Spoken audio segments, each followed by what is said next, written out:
Hello, my name is Laurie Larson-Caesar. I serve as Bishop of the Oregon Synod, and today I am delighted to introduce to you Gavin Dluehosh.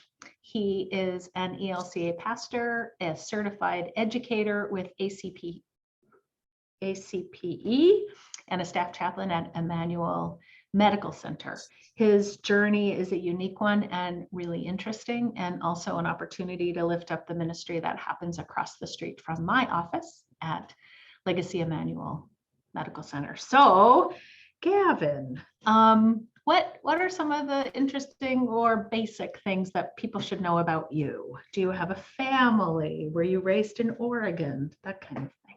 Yeah, well, thanks for the conversation. I'm a quasi-Oregonian. I moved here when I was 5, so I am almost there. Pretty solid.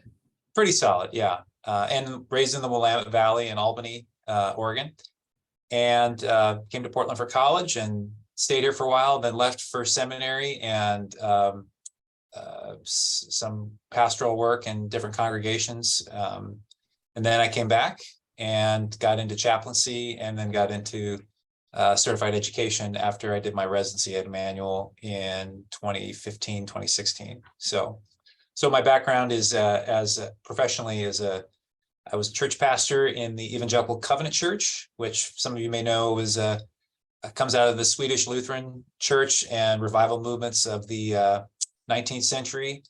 And so I like to think that I was already leaning Lutheran before I eventually joined the ELCA. And I joined, I think officially last year, I was officially brought on, or I'm still learning the nomenclature, but yeah. So the one thing I wanted to share, I know we don't have a lot of time, but can you see this okay? Up.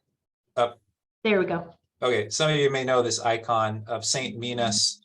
I think this, for me, is sort of a guide for me, and just not only in terms of the work that I do, but also just my life, because there have been moments in my life where, well, one moment in particular, which if we meet sometimes I can tell you about it, but where I just felt this profound sense of Jesus with me, and accepting and holding me, knowing everything about me.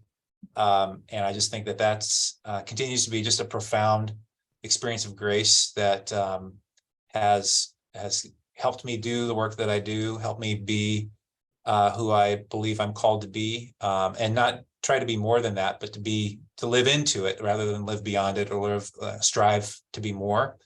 And so I think, and also too, I think that's kind of how I understand my work, both as a chaplain and as a CPE educator. I'm not Jesus, but I bear Christ, and I receive Christ in others. And so there's this in this icon, there's this companionship, but there's a space between. And so for me, I think there's like being with people, but not taking over.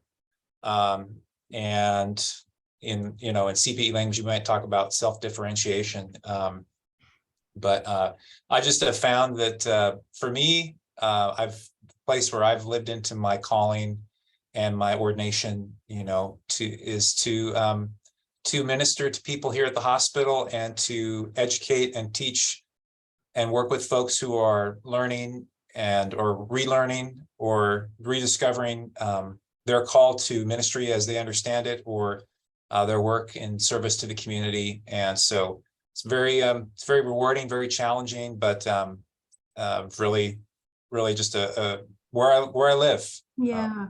Yeah. Well, that's beautiful. And talk a little bit, because you as a chaplain serve people who would understand immediately that icon. And then you're also called to accompany people for whom Christ is not the center of their faith. So how do you put those things together? I know you do. And yeah. Well, I think I was just telling this to so there's a theory, a theorist that I utilize that helps me, talks about how every person is like every other person, like some other people, and like no other person. And so I'm not, I can't pretend I'm not Christian. I can't pretend I'm not male. I am who I am. But I go into a room with the patient, and it's really about how can I support them in the ways that they're trying to engage with and make meaning of the circumstances that they're facing, whether it's their grief, new diagnosis, loss of something, the loss of some independence, and help them to access and find ways that they already have and support those, but also to be a empathic person to help them begin to process some of this stuff, and maybe even to talk about things that other people in their life may have a harder time talking about, because it's so difficult to talk about things like your own mortality, or you're feeling like you can't go on because of the utter shattering of your world. And so I believe that in that I am sharing the gospel with people, and the St. Francis, when necessary, use words, but really, how can I show people that that God loves them? One of the best ways to do that is to show that love to them in a way that, going back to my icon, respects their space, respects who they are, and doesn't, in the 1 Corinthians 13 does not dominate, right? But participates. So it's really kind of at the heart for me. I love that. And how if we are to follow Jesus, he was first and foremost a listener and humble enough to listen and take others seriously wherever they were. So it's and totally surprised by people too, like surprised at the way that the divine shows up in encounters, maybe when I'm not even looking for it. So you're also an educator of other ministers from all kinds of places and seeking to help them do this work. What have you learned through all of that? You've done that for a number of years now, right? How has that changed and shaped you, watching others step into their own space in this? Yeah, well, I think for me, I keep coming back to this belief that we all need each other. We're not islands. However, I believe that everyone has what they need to be a compassionate caregiver for others, or a compassionate minister, whatever your spiritual care milieu is. I think sometimes it's surprising to consider those things that could be of use in your care of others, or of maybe it's not even use for myself. So I think one of the things that I continue to go back to, both I apply it to myself and invite students to consider as well, is like, you have what you need. You will learn more skills, you'll learn more theories, you'll learn techniques. That's great, but in the end, it's you with that person. And who are you? And what gifts do you bring? And what shape of your story empowers you to provide care in the way that only you can?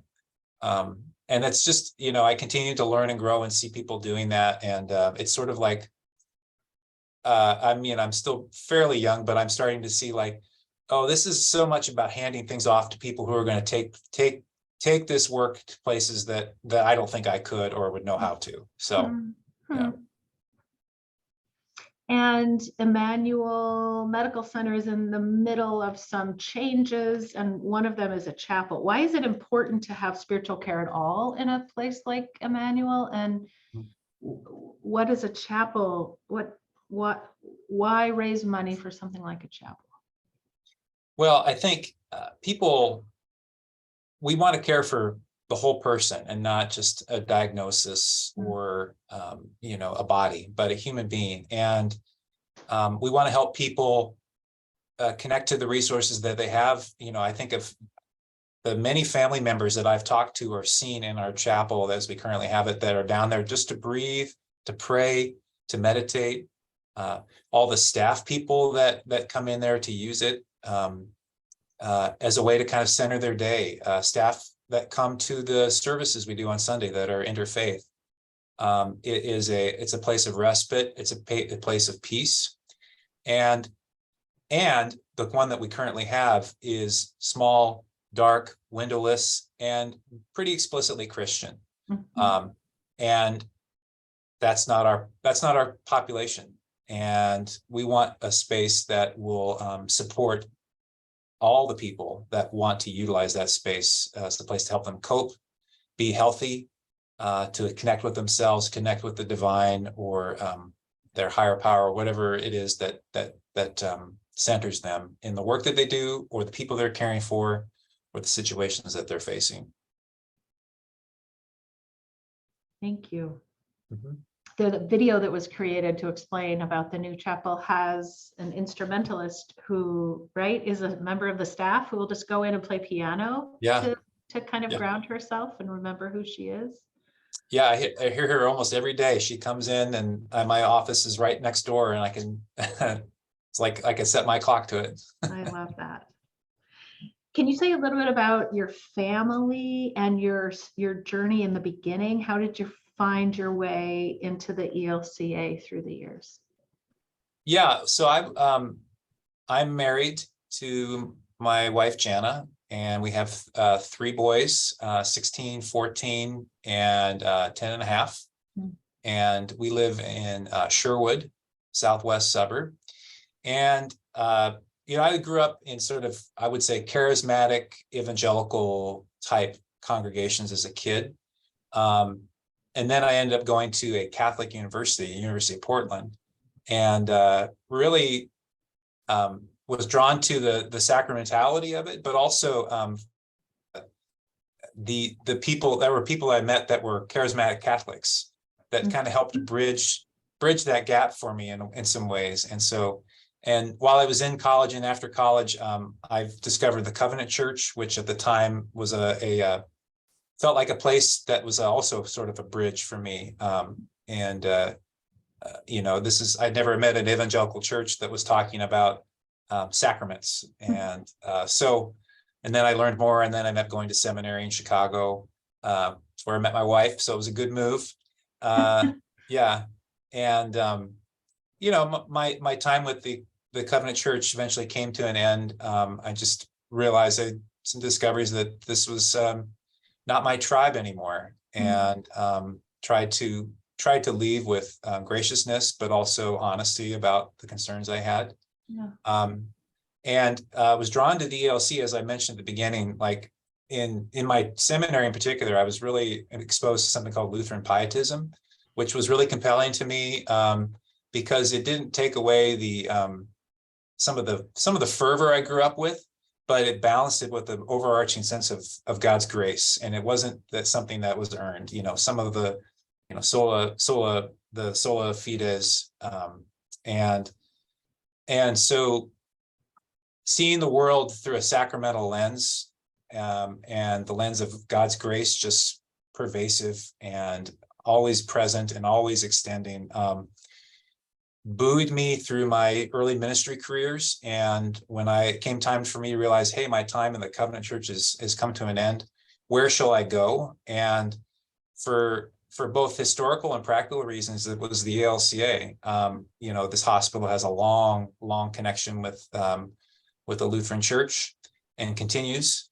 And my training and my formative years in ministry really, I think, awakened a Lutheran understanding of myself and God and the world. And and I have just felt so welcomed, and it was a soft landing. It was not a simple landing, and I appreciate that.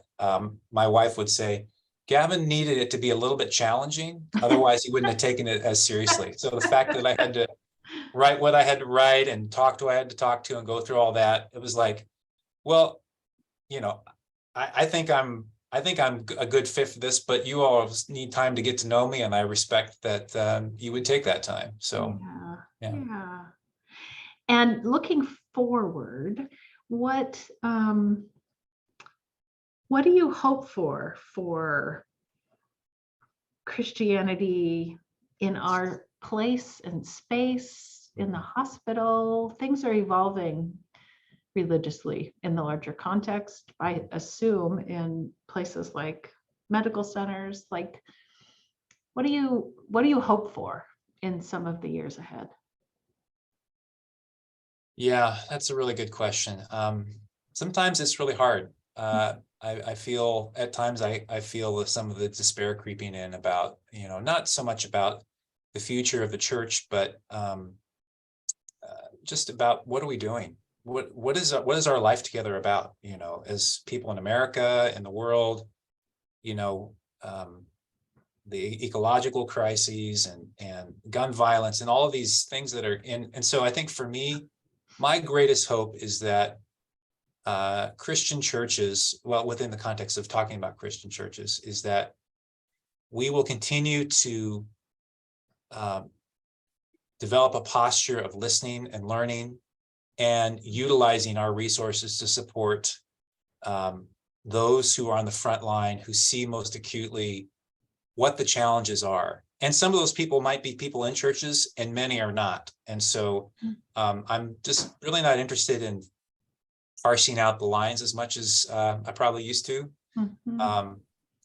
But I really, and I hope that our churches can celebrate the uniqueness of who we are and not be threatened by other people who are different, theologically, racially, sexual identity, et cetera, and that we can find common ground to work for things that really matter about healing and bringing shalom to this world. My husband is a licensed clinical social worker and has a master's in that, and he says that CPE was his finest training ground for deep listening and real accompaniment. And I just wonder if it isn't the CPE programs and our chaplains all across the country who will lead us into a more respectful, humble place, from which to join and work. And it doesn't mean we let go of the Jesus who accompanies us. Right. But invites us to create a space where people can bring who they are. Yeah, and as a CPE educator, my hope is that we can find ways to bring the work and translate it in other venues that can help support people who are doing the work of caring for others, but maybe not in a familiar or traditional church, hospital, that kind of thing. And the deans of the synod remind me it's not the church that's crumbling, it's the institutional church, right? The church and the gospel will be with us always. Yes. But the shape it all takes will be interesting. Yes. And I want us to be open to walk into that with some courage. So I'm so glad that you're part of the journey. Really grateful, Gavin, and grateful for your ministry. Well, I appreciate that. And I'm grateful for the ways that you and the synod have supported my joining and that I've been welcomed by so many. Thank you. I do want to particularly thank, Pastor Mark Knudsen and the folks at Augustana where I joined and the ways that they welcomed me too. Oh, that's so good. And I mean, just maybe on a closing note, Legacy Emanuel is the oldest continuously running clinical pastoral educational program in the West, right? Is that true? Yep, that's correct. Yep. Yeah, and Pastor Jill Rowland, the first female leader as director of spiritual care. So there's a lot that's happening and there's a lot that's important. And we're recognizing the complexity of it too, as you help us with reckoning with racism. So we're all in it together. Yep. All right. Well, thank you so much. And thank you for joining us, all of you who are watching this online. You will be seeing Gavin more and more, and I'm grateful. Thank you. Thanks.